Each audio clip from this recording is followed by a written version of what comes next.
Hey, Chad Peterman here. Welcome to AI Trade Talk, a new series on Can't Stop the Growth.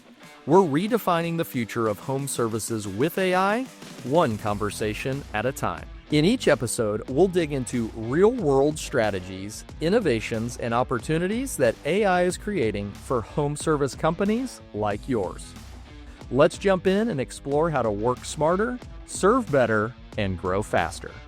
Welcome to AI Trade Talk with ZyraTalk. My name is Brad Scruggs, founder and president at ZyraTalk, and this is a show where we interview industry leaders in the home service space to learn ways that they're growing and what they're doing to handle certain challenges. As an AI company, we're also focused on what's coming in the future, so we're going to focus that in the conversation as well. So whatever you're doing, whether it's driving, working, maybe you're doing dishes, or just having us on as background noise, sit back and enjoy the show. All right, we are here with Katie Donovan from Camp Digital. Really excited to have her on the ZyraTalk podcast and talk about all things with the trades, plumbing, HVAC, electrical, and really talk about what Camp Digital does for their clients and also talk about the future of the trades as well and AI. AI is a hot topic, so we're going to talk about that in this episode. So Katie, I think it'd be great for you to just give a quick intro on what you do, what Camp Digital does, and we'll go from there. Yeah, first of all, let me say thank you very much, Brad. I was just saying before we started this that our two companies have really come up together in the business, and I can't tell you how much we appreciate ZyraTalk and everything you guys have been as phenomenal partners to us, and how much you guys really push the edge of everything in this space technology-wise. So really grateful to be talking with you today, and I really appreciate your time. I'm Katie with Camp Digital, CEO of Camp Digital. We are a technology company as well. That's how we like to say it, but a technology company that focuses on digital marketing. So everything we do is technology-based, and the way we do it is through digital marketing and exclusive to the trades. Great intro, and we've known each other for, oh my gosh, over 5 years now. We've been partners for a long time. Long enough to carry bail money. Yeah. I know to carry bail money if I'm going to see you somewhere for sure. Okay, great. Yeah. So it's been a long time. We've known each other. We've seen each other at shows and conferences and these expos that we go to. We have a lot of shared customers. And I'll just start off by saying when our clients who are not using Camp Digital ask for a marketing agency, we'll tell them, hey, there's about 5 agencies. I can count on one hand of agencies that are actually good because we see the data. We know who's getting a lot of phone calls. We know who's getting a lot of chats on their website. We have UTM data on what's converting for clients as well. So there's a handful of agencies out there that I say are good. Camp is definitely one of those.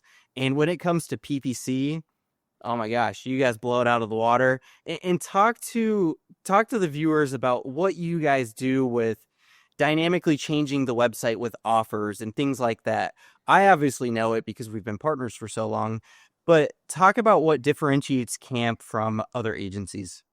Well, I think I have to go back a little bit, like when we first met. And one of the first things that when we came into the space that we said, I've done digital marketing for a long, long time. And never in the history of my life have I ever had anyone call me and say, Katie, I'm taking my wife out to dinner tonight. We had the best impression share day of our life. It doesn't matter to the trades. What matters is, are my call boards full or are my call boards not full? Am I booked or am I not booked? So we decided to build our technology around that. And so everything that we do, from the dynamic insertion on the sites to what ads are running, to where they're running, how much we're spending on those, all of that is predicated on the call board. So we integrate in with Service Titan, Sarah, House Call Pro, working on some integrations with Workies and a few others right now. Pretty excited about coming out. But we pull that call board data and we say, are we booked or are we not booked? And then to answer your question, and if we aren't, what can I do to the offer or to the incentive to make it more likely to get a booking? For example, if you do anything in drains, you'll be nodding along to this. If I can add a 2-hour arrival guarantee, my conversion rate will almost triple digit up. That doesn't mean I'm going to 100% conversion speeds from where I am to where I go, but it's amazing, right? If you've got a leaky faucet, or if you've got a mainline sewer backup, if you've got any of those kind of things, and someone's ad says they can get there, or someone's website says I can get there in the next 2 hours, that's where I'm going, right? That's So being able to add those things has been a tremendous advantage into our search, into our organic, because it's dynamic content on the site, into the entire messaging that we do. So we're able to pop that using the data that's pulling in from your CRM, Service Titan, or wherever, pulls directly in. We use that for our call board, our brain, and then that sets preset protocols and fires out all kinds of things onto your digital marketing. Yeah, that's super valuable. And the thing that people need to understand, and a lot of business owners understand this, when someone needs, we'll use the example of a drain because you mentioned that. When someone needs a big drain job, they're going on Google and they're just typing drain company near me or best drain company. And a lot of times they're clicking an ad, pay-per-click. And they want to see an offer on that page. Okay, someone's going to be out here in 2 hours. Or, okay, the dispatch fee is only $49 versus what may be $89 for other companies. So the dynamically changing offers are very valuable. And I've seen it. I've seen the data. I've heard from our clients, our shared clients, and they really love it. So kudos to you guys for building that. I know it's a big differentiator compared to other agencies. So love to see that. Talk to me about some other lead channels. And I know everyone talks about PPC. They talk about SEO. I was talking to Chad when we were in Indianapolis about, he was running a Facebook campaign, something with furnaces. And he mentioned it worked pretty well in the past, but things have changed within Facebook. Are there any other lead channels that you tap into outside of PPC, LSA, companies, GMBs? Would love to hear that from your perspective. I think a lot of it depends on size and resources. So I always tell everyone, no matter how big or how small, if you're not starting with the fundamentals, right? Vince Lombardi, focus on the fundamentals. If you're not making sure your Google business profile is optimized and you're giving it reviews and you're feeding it every day, like, don't even worry about anything else. That's a great place to start. Local service ads is huge, but it is a pretty saturated market. So you want to be, careful about that. I am a huge advocate of Microsoft Bing. It got a nice little bump from the whole ChatGPT integrations that came out. So I'm a huge fan of Microsoft Bing. And it's not as competitive. Not as many people are in the space. We track every dollar we spend down a keyword campaign.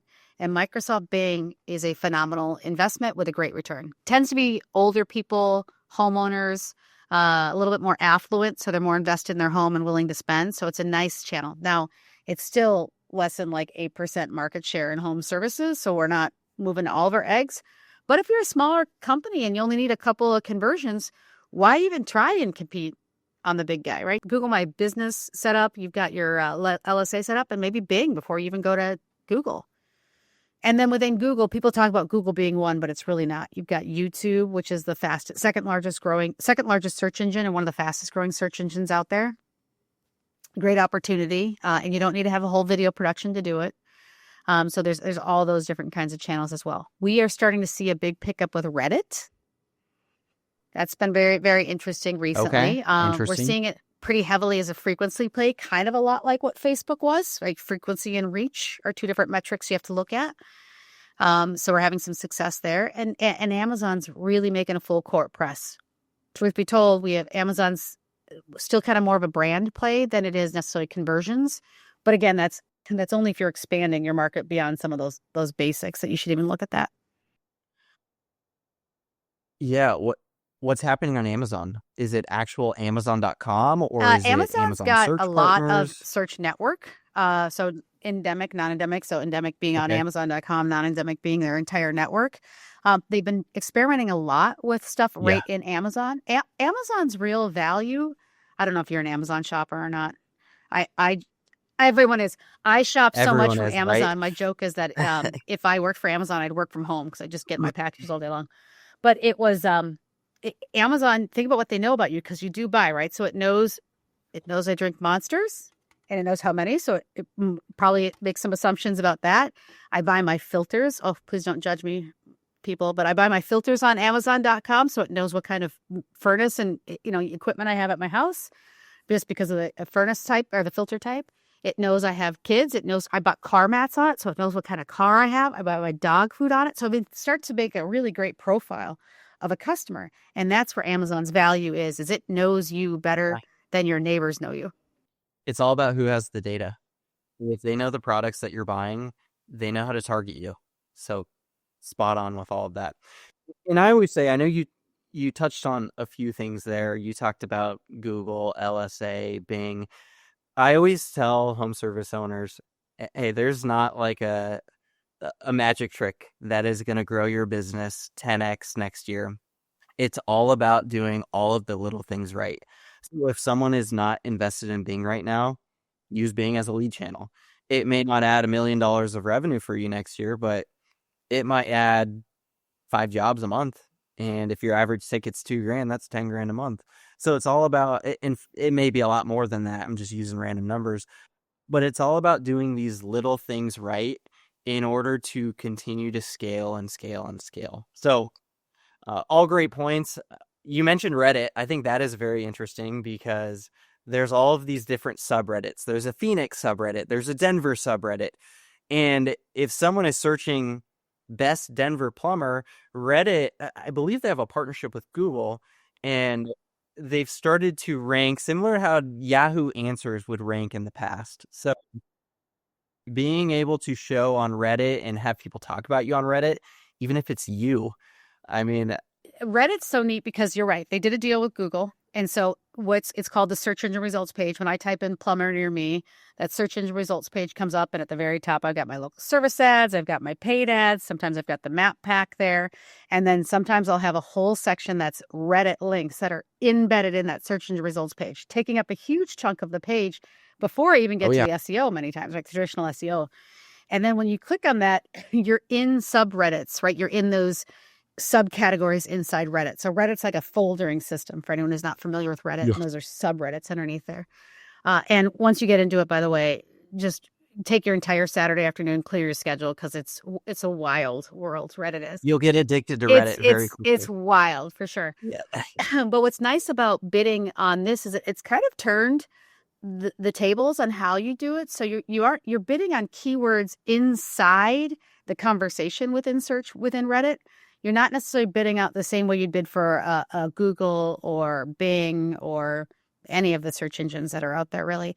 So you're really bidding on the conversations, keywords in the conversations, which I think has a lot of potential to be a lot more relevant because you're bidding more on what customers or potential customers are talking about.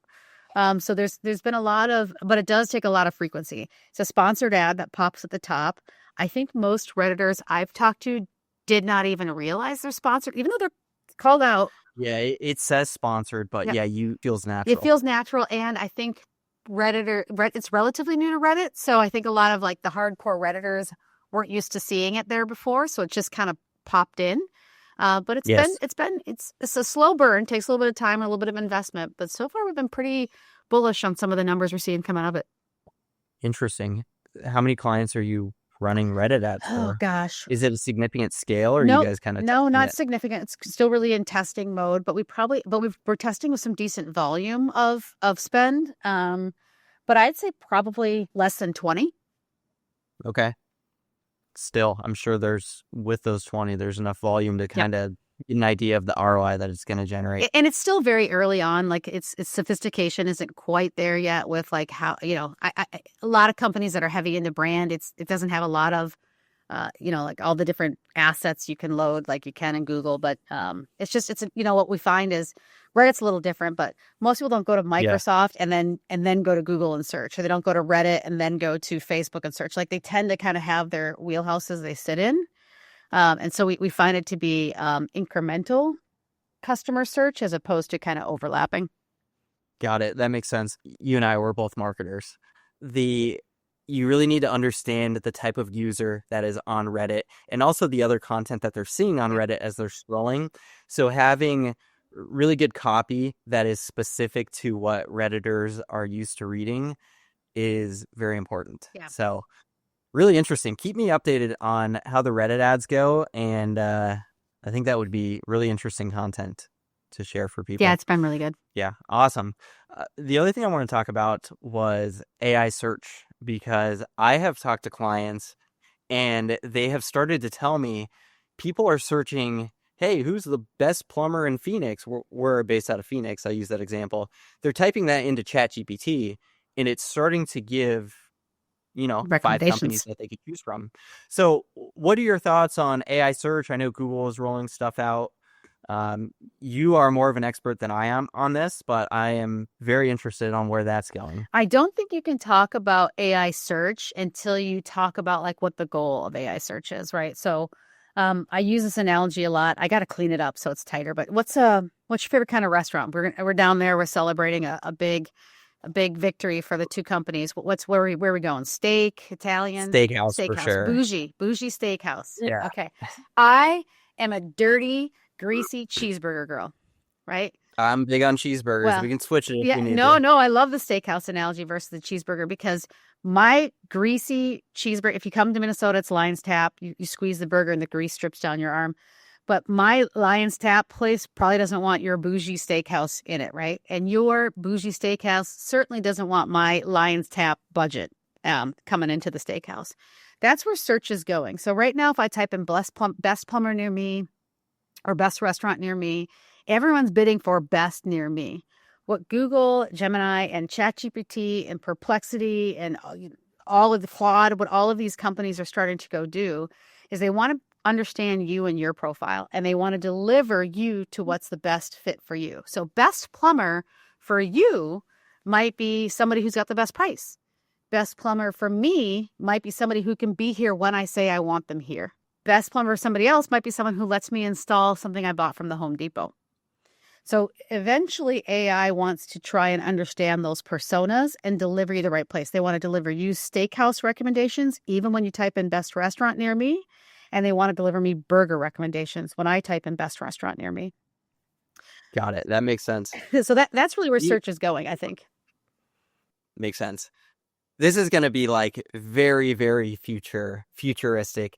Do you think there's a world, and I've talked to Ahmad about this pretty recently, do you think there's a world where ChatGPT and Google and whoever knows you as a customer, they know you want the best price, or they just know you want someone who's a 4.9 star or higher, and they just connect you to the company, and the company just pays for that lead? Do you think there's a world where, do you know what I mean? Yeah, like, it's where pretty close, actually. I was just talking about this with someone else. So have you ever done Reserve with Google?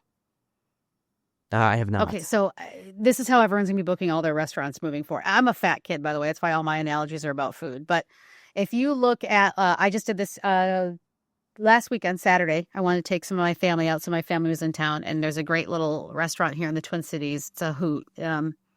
World-class dining in a double-wide trailer. It's amazing. It's called Suzette's down on 169. And Interesting. It's hilarious. Anyway, I didn't want to call him and book an appointment. Plus, I knew he didn't open until 4. I'm an old person, so I wanted my reservation at 5:30. So I went to Reserve with Google. I said, listen, Google, I've got 8 people. I want a reservation at Suzette's in Jordan, Minnesota. I want that reservation at 5:30, but if I can't get 5:30, I'm willing to take it all the way to 6:30. Let me know. At 4:02, I got a note back from Google saying my reservation was booked for 8 people at 5:30. Because Google has AI, like you guys, probably not as good as yours, but it's Google. Thank you for the kudos. Yeah, that's right. That will call and book the reservation for you. So they called Suzette's. It was just like you guys have for your AI stuff, and it said, "Hey, let's book it." That is happening. That is happening now, and people. And I think where this gets really interesting for our conversation is that's all I use now. I don't call restaurants anymore. I just use Reserve with Google. To answer your question directly, that is coming in the local service ads. But the beauty of that for us, for you and I particularly, is that's going to be the experience people expect. So when they call and hear, we have a lot of clients in common that are using your guys' AI for phone answering. I hear those calls all the time. People are expecting it. They actually, if you're like me, you prefer it. Because I would just be like, I need a reservation. I need a plumber at my house on Thursday. Right. You just get it booked and you get it done. So people are beginning to expect that experience and then lean into that experience. Yeah, I agree with you. And it could almost be an Uber type of world in the home service space where it's like, okay, oh my gosh, my water heater went out. I just need someone in the next 2 hours. I want someone who's 4.8 star or higher, and I want the price to be in this range. And then it's like a driver picks a ride. It's like a plumbing company or an HVAC company could pick the job. Well, and I'm laughing because with you guys, you might have AI talking to AI. Oh, right? that is coming. Right. So Google Reserve with Google is calling for the plumber. They got a ZyraTalk company. It's AI talking to AI, gets it booked, and all we have to do is, pay the bill when the plumber shows up. Yeah.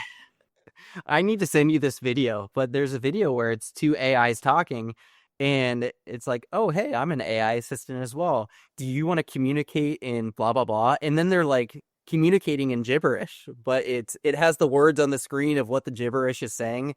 I'll send you this video because it's really crazy, actually. I love it. So the way things are moving, I always say, I don't know if people realize how quickly things are moving, not just in the home service space, but in all of these different industries. It's getting exciting. It's getting scary in some ways for people. But we'll see what happens. Only time will tell what happens with AI in these industries. I know we talked about call answering. That's what we focus on. And for viewers who don't know, we essentially are an AI answering service. And if companies don't answer the phone within 20, 30 seconds, it overflows to our AI, has a conversation. The other use cases are for after hours, weekends. We are able to prove and match back revenue to the jobs, improve the ROI that we're getting. I'm just curious on your thoughts with AI answering. I know you guys were partnered together, but what have you seen from your clients? What have you heard? You mentioned customers expect this now in a way. So yeah, curious on your thoughts. I love it because I think one of the biggest challenges we have since we provide the leads, right? So Camp's job is to bring you leads. And then there's the whole human component. I had a client who's averaging over 3 minutes to connect to a call. And they kept, oh my God. I know. And they kept calling me, we need more leads. And I finally said, you don't need more leads. You need to solve this problem because I see how many calls are dropping in the 1 minute. I think you guys gave me the stat that it was like 45 seconds people hang up. I believe it's the 42 second 42 mark. seconds. So what happens? It's crazy. So it's a slow increase of when people are dropping off. Once it hits the 42 or 45 second mark, it's like a hockey stick. It starts to just go up very, very quickly. So imagine, and you don't have to imagine because you guys live this, but I was talking to my client about this. 3 minutes on average to answer the phone calls. How many customers you just lost that you already paid for? Send them to an AI. Let the AI get it booked. I love it when AI has the ability to get out of AI. If you're a customer that wants to talk to a human, right? Some of us are just. Oh yeah. But if you can take a third of your calls and just have AI handle that booking, I just need a routine tune-up. I need a repair done at my house. The efficiencies of getting that and the percentage of booked goes up. Because now your humans, if you're still working with humans answering the calls, they can handle the more sophisticated. Like, I think my furnace isn't working and it's 28 degrees in Minnesota, right? I think my AC isn't working and it's 116 degrees in Phoenix. Those are ones that maybe your humans, I don't know, it's however people chuck it up. But if you can just improve those efficiencies by a third, that's real money without having to do anything else. And a lot of times there's cost savings associated with those savings and that efficiency. Oh, slam dunk. Big time. Yeah. I'll ask you this. What do you think the percentage is that businesses are missing phone calls? Oh, gosh. Oh, I don't even want to know. 25%? That's a good guess. So the range is between 15 to 35%. Wow. And that's from multiple of our marketing agency partners. And it's a huge range, and businesses are just leaking money. We talk about the leaky bucket. They're spending all this money to generate leads, and they're just falling out of the bucket because they're not answering the phone. Brad, you just hurt my soul. Hurt my soul. Well, unfortunately, it is the reality, and our goal is to solve that and get it as close to 0% as possible, right, while delivering. It doesn't even necessarily have to be a full human-like experience. It's just, hey, the phone is answered.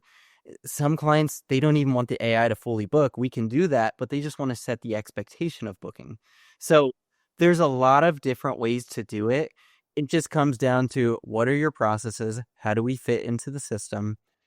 your system and processes, and how do we prevent phone calls from being missed?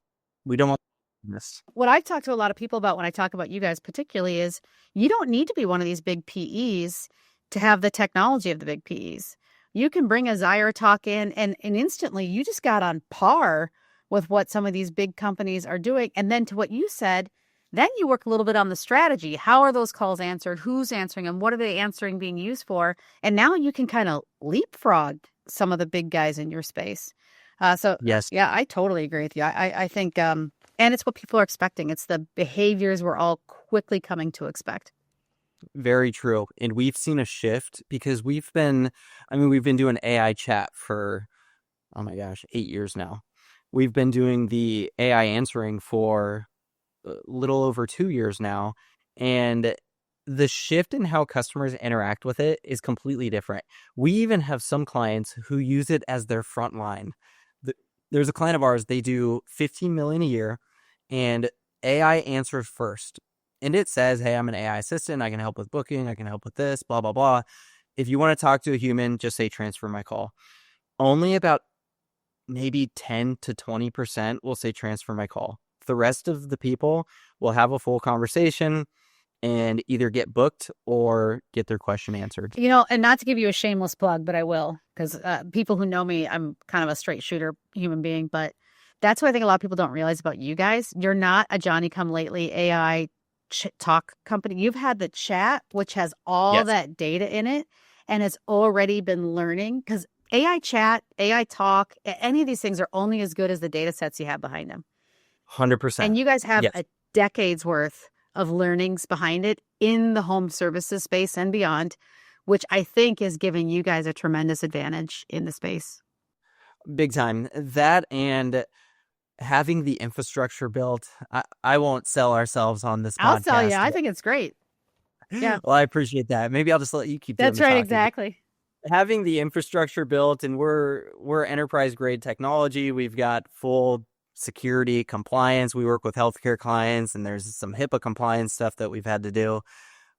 It's no joke. So we definitely are enterprise grade. We have a lot of redundancies built. Like, we don't have outages with our system. We have redundancies on LLMs, voice to text transcripts. There's a lot that goes into this technology. So yeah, and then like you said, it's as good as the data that is fed to it.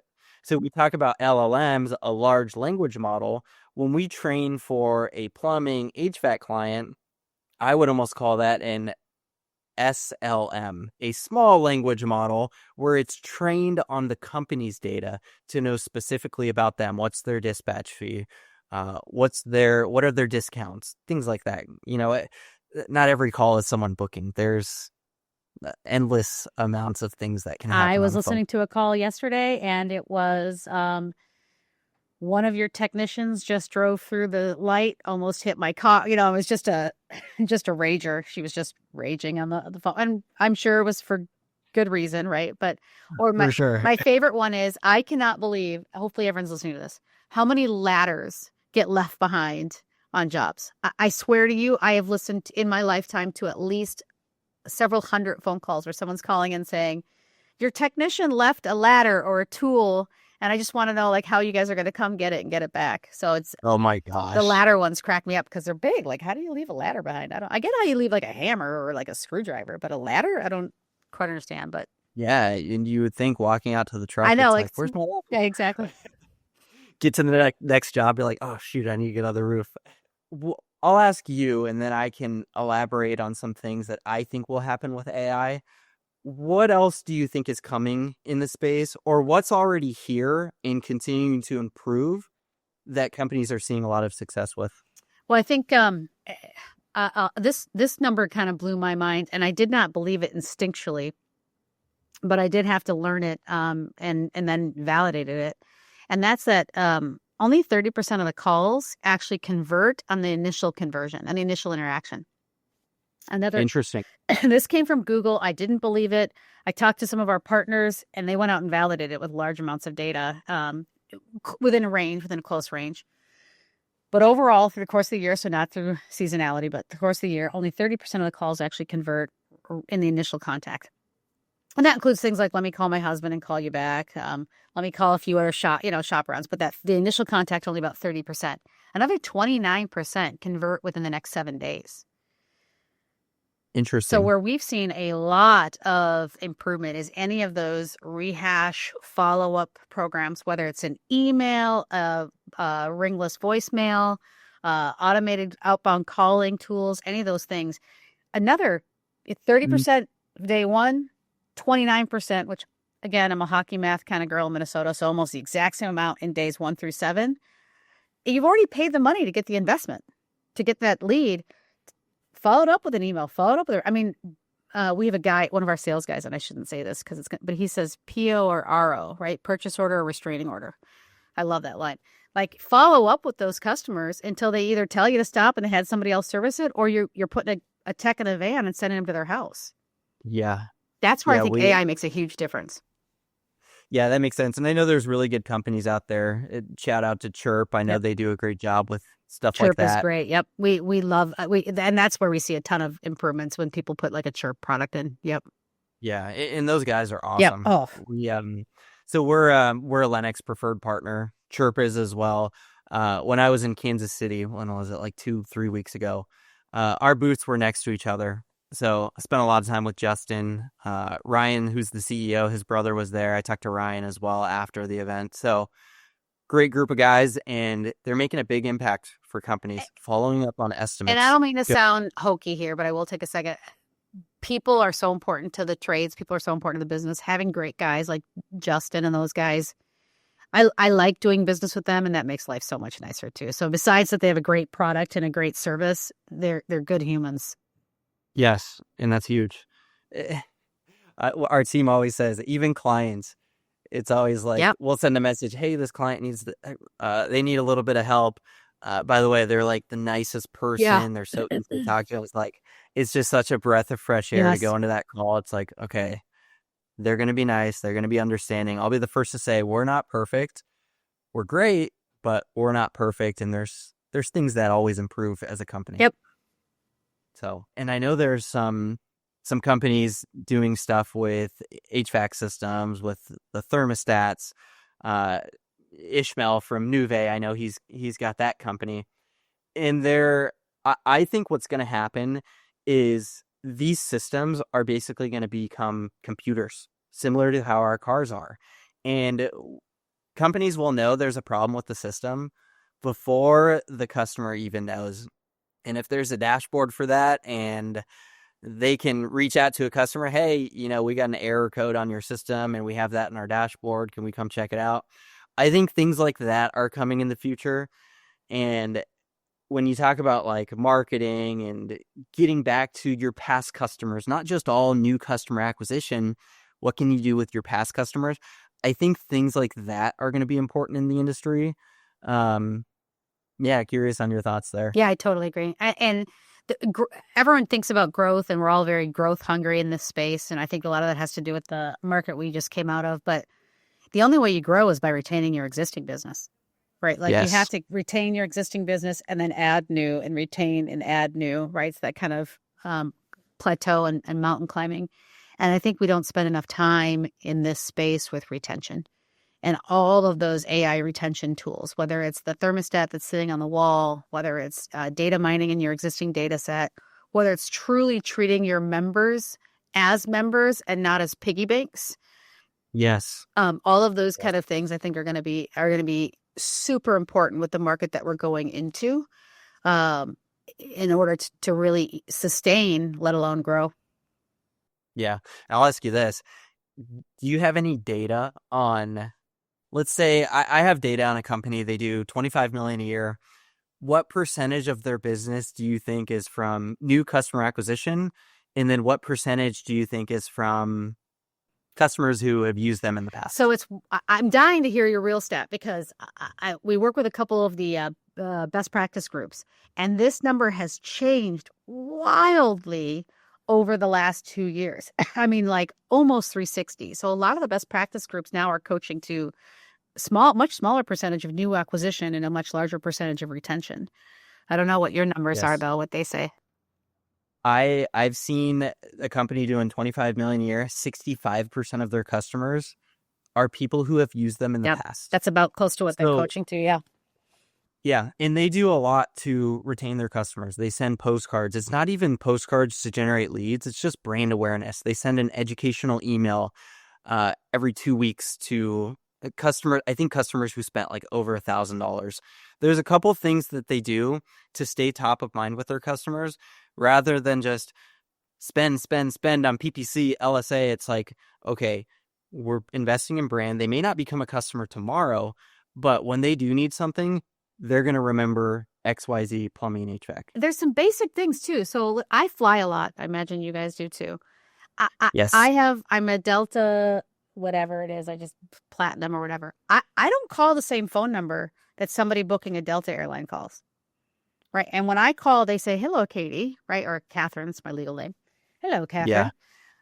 I don't know why we don't do that with our members. Create a member phone number that's just for members. By the way, if nothing else, it makes it feel like it's really special. You put VIP stuff on it, and then they stop Googling you and charging you money when they Google your name. I mean, so there's all kinds of other reasons to do it. But I just feel like we don't spend enough time really treating our members like the P&L enhancement they really are. We treat them a little bit more like when I'm slow, I'm going to call them. I'm so glad you actually mentioned this. And it's interesting how Delta does that for you. So what we are building, it's actually in testing right now, is when someone calls a company, we're able to pull out of their FSM if they're a past customer, if they're a VIP member. So the phone number that they're calling from, rather than saying, thanks for calling XYZ Plumbing, it'll say something like, hey, Katie, thanks for calling XYZ Plumbing. Just wanted to confirm, is this Katie on the line? And it's a much more VIP type feel versus, okay, I'm just calling XYZ Plumbing. And call out that they're a member. Exactly. Yeah. That's what we're looking to do as well. Is this Katie, our platinum member? I mean, bougie, right? Like, and who doesn't want to feel important, right? So, I mean, no, I totally, and it puts value to that. And it gives them a reason to remember that number. Again, so they do not go back and Google plumber in Chaska. I can't remember the name, right? I mean, so they go, or even worse yet, XYZ plumber, right? Because it costs you money. I mean, it just does. So I think the moral to the story is, I think it was Sundar, the CEO of Google, came out at a Forbes conference in November and said he expects search and AI and everything to so fundamentally transform in the next few years that we don't even know, like more change is coming than we've had, which if you think about, you're too young, but I didn't have a phone in my pocket growing up, right? I didn't either. I had 4 TV stations. I mean, so like it's the change is wild and what's coming's wild. So it's just a matter of leaning in and finding people who you trust and who you think are good to partner with, who can help guide you and give you good advice. And I always think, my own 2 cents, and this is a shameless plug for, I think, you and anyone that works with us, take a small percentage of your budget, whether you're a large company or a small company, take a percentage and earmark it for trying these things. Try new things out. Yeah. And I think with the AI wave, businesses and companies, they are testing new products. And it's all about staying educated because things are moving so very fast. Quickly. Very, very quickly. Even our product, every 2 weeks, it's like, oh my gosh, this is a massive improvement compared to where we were 2 weeks ago. And yeah, things are moving quickly, and it's the business owner's job to stay on top of what's happening, not just from a technology standpoint, but from a marketing standpoint as well. We talked about Reddit. We talked about AI search. There are so many things that are coming, and it's just, okay, set a small part of the budget and just test things out. As I always say, I think it was 7-8 years ago when LSA first came out, there were a couple companies that they had on the beta test. And I know a lot of those companies were Camp Digital clients because you guys work closely with Google. And I always said, this is the gold mine of the internet right now. Yep. You guys were getting leads for like $15, $20 a lead, and they're converting into like $1,000 plus average ticket. So look for things like that out there. I always say it's all about doing the little things right. We're probably not going to find the next gold mine. Maybe we do. It's not going to last forever. But but definitely look for it and test things out. Yeah, I love it. I appreciate your guys' partnership throughout the time and how willing you guys have been to work together. I think that makes great partners as well. Awesome. Appreciate it from you guys as well. Like I always say, there's a handful of agencies that I know do a good job. You guys are definitely on that list. And when it comes to PPC, I don't think there's anyone that does it better. No, I appreciate that very much. So thank you, Brad. Thank you very much. Thanks to everyone who's watching or listening. If you have any questions for Katie, go to Camp Digital. Is it just campdigital.com? Campdigital.com. Yes, sir. Awesome. And if you have any questions for us, my email is brad@ZyraTalk.com, or you just go to ZyraTalk.com, request a demo of our platform, and see what we do. Thanks for tuning in. If you'd like to connect with me personally, you can find me at chadmpeterman.com. To see what our team's up to, you can visit petermanbros.com. Don't forget to check out the YouTube channel and consider joining the CSTG Arena. As always, keep growing out there.